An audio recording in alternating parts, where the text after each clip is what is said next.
Boxes, pallets, everything's grounded into this right here.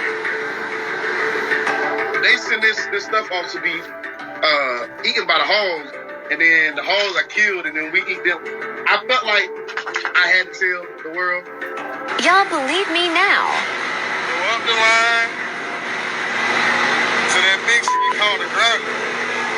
It grinds it out and turns it into plastic. And then the hog eats it. This is what it looked like when it's done. I took the videos and I was like, I've never seen nothing like this. This can't be like legal.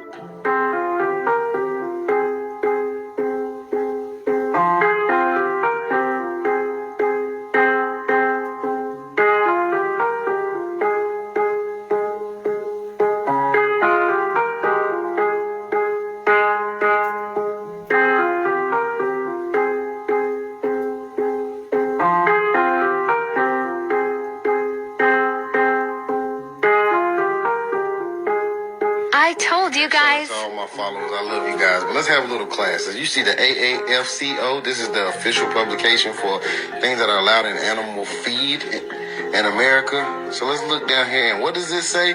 Plastics. Plastics, plastics, plastics. I told you. Okay, let's look a little more. What does this say? And it's commonly known in holistic medicine that a lot of the unclean animals are extremely toxic, like pork. Do you know that's the never-ending rotting meat? It does not stop rotting. It doesn't matter if you freeze it. I don't even know if it matters if you dry freeze it. Maybe that would be different, but it doesn't matter if you freeze it or not. The meat continues to rot. And it's parasitic ridden, and the parasites are normally in cyst form. So that means when you cook it, you can't kill them because they're protected. But the cysts get in your body, and then they start hatching because they're in a nice warm environment, and then you get parasites. So you cannot cook the parasites out of pork, and the pork doesn't stop rotting. And we know pork is tied to a lot of health issues, a lot of them.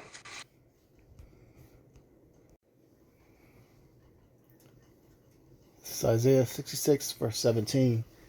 They that sanctify themselves and purify themselves in the gardens behind one tree in the midst, eating swine's flesh, and abomination, and the mouse shall be consumed together, saith Yahweh. Shalom, shalom.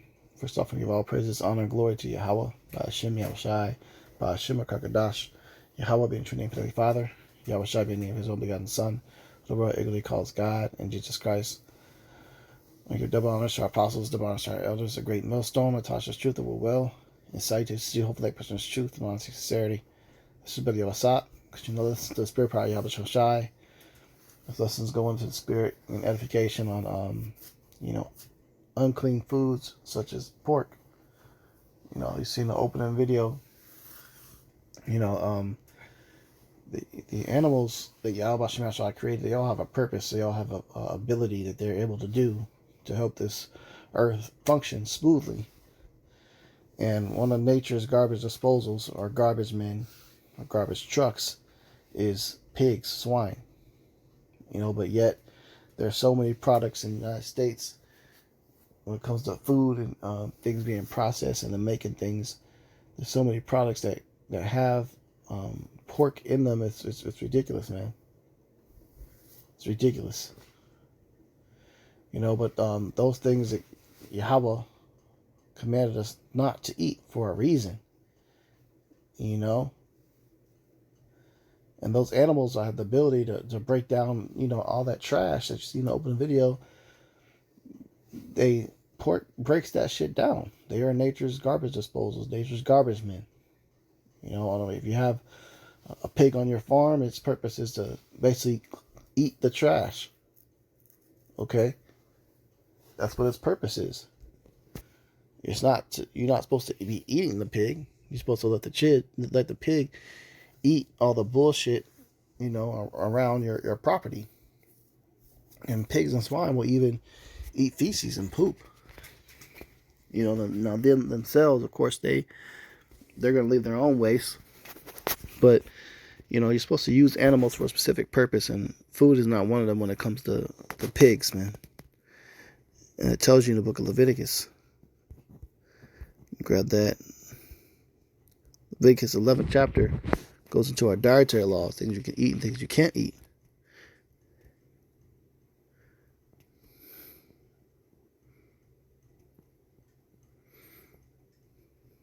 Okay, this is Leviticus 11, verse 2. It says, "Speak unto the children of Israel, saying, These are the beasts which ye shall eat among all the beasts that are on the earth. Whatsoever parteth the hoof and is cloven-footed, and cheweth the cud among the beasts that ye shall eat." Now, you look up cloven-footed.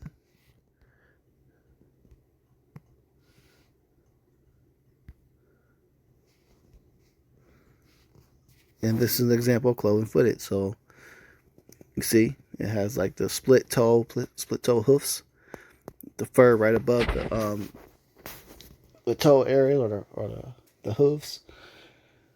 That's called cloven-footed. So that's one indication that it's clean. And cheweth the cud. Okay, now you look up cud.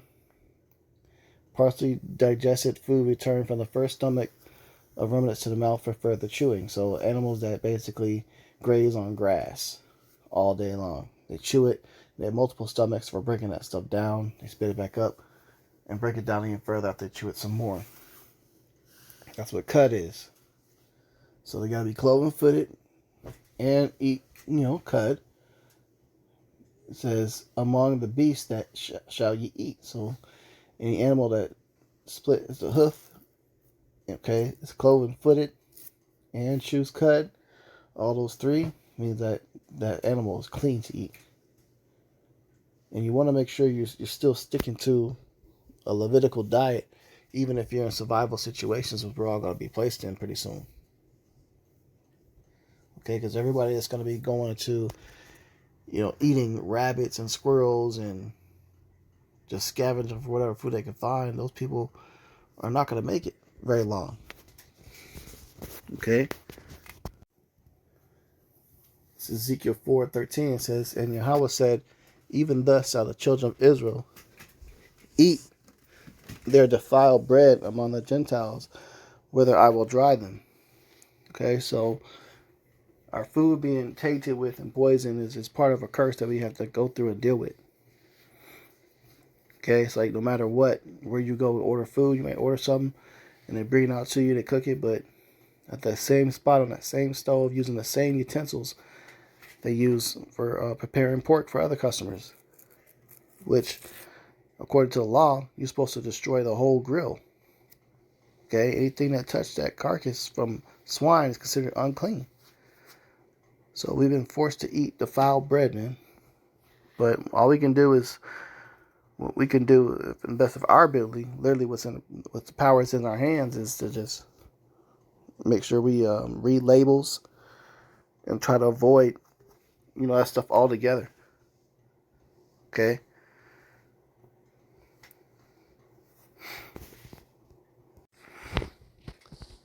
This is Daniel 1:6. It says, "Now among these were the children of Judah, Daniel, Hananiah, Mishael, and Azariah, unto whom the prince of the eunuchs gave names.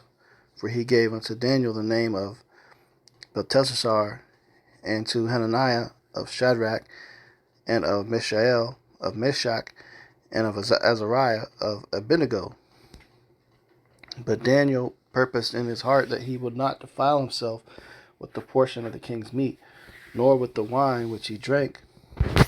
Therefore he requested of the prince of the eunuchs that he might not defile himself." So, just like Daniel had to do in that wicked kingdom, we have to do. We have to purpose in our heart that we won't eat and defile ourselves with the king's meat, which is basically pork, swine. All in the grocery stores is included in so many different things, man. Gelatin, you can see that. Lard, those two words is be described, secretly as pork.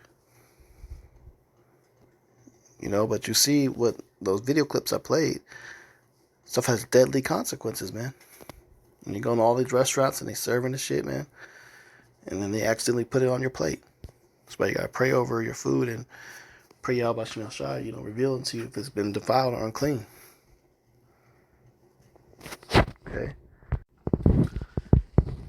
This is 2 Corinthians 1:17. It says, "Wherefore come out from among them, and be ye separate, saith Yahweh, and touch not the unclean thing, and I will receive you." So if you want to be received by the Heavenly Father, do your best to your ability to not touch the unclean thing. Pay attention to stuff, man. Read the labels, research what these companies are putting in their foods, because they're doing this shit on purpose. They have agendas with population control. They want to create chaos, like create order out of the chaos that they're going to establish. So learn the basics, how to grow your own food, how to, really first and foremost, get understanding of the law, statutes, commandments, and these scriptures. Okay, because you're going to need divine intervention to escape anything that's coming at you. Additional things that you can do with power within your own hands is you can learn how to defend yourself. You can learn how to start fires, learn how to use a firearm, because we're approaching time periods where things are going to be so bad, people are going to be going to eat anything and everything, man. But you got to separate yourself from these people. So wherefore come out from among them and be ye separate, saith Yahweh, and touch not the unclean thing, and I will receive you. So separate yourself and start establishing your circles now. Okay, and they need to be, and people within that circle need to be with believers of Yahweh Shem Shai. Okay, so it's a quick lesson, edified on that topic. Lord's will was edifying. I'm going to close out. Give all praises, honor, and glory to Yahweh B'Shem Shai, B'Shem Kakadash. Double honors to our apostles and elders, great millstone, Tasha's truth and will, and citation, whole expression truth and all sincerity. Shalom.